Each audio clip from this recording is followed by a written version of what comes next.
back in the earlier module, when we talked about these 6 universal principles of social influence, one of the things that we talked about is if someone likes you, if people like you, they are more likely to buy your product.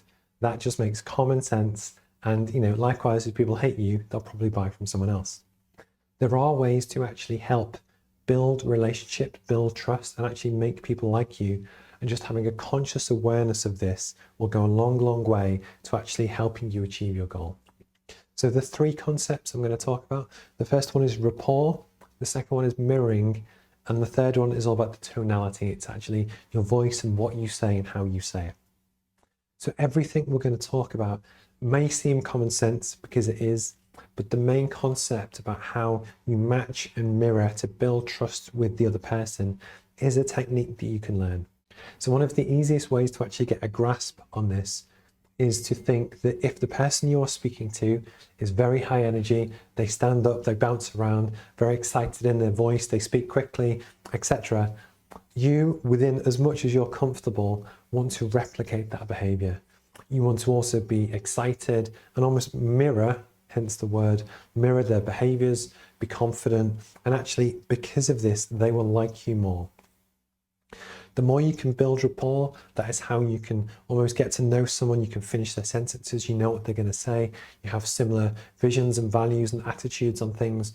Again, part of it comes down to your ability to talk to different people, but just being a genuine person who can help them and give benefit, but likewise has very similar values to them, will go a long, long way.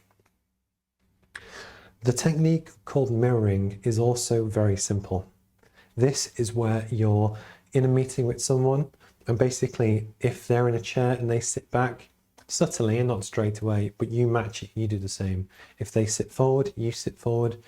If they nod their head, you do the same. And actually just small things which actually allow you to replicate their behavior actually builds trust over time. You want to be very subtle about this. You don't want to just, it's not a game. But actually these techniques do genuinely work. And then over time, it will help build more rapport, build more trust. But it's a conscious thing to be aware of.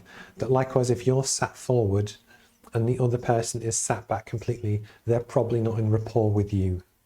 So this is also a very useful tool to get a feel for how much the other person likes you. They could just be in a bad mood. It could be a difficult one-off.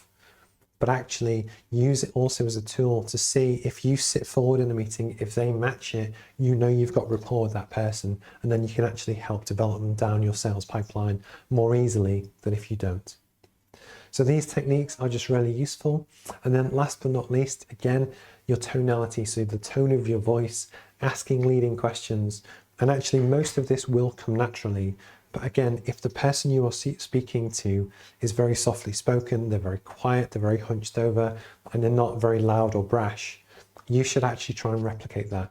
Give them space, replicate their behaviors. If they're quiet, you speak quietly. And again, it will build trust. And a great salesperson or a great business person has the ability to both recognize these skills and actually implement them and use them in different ways to help get the best possible impact for their business.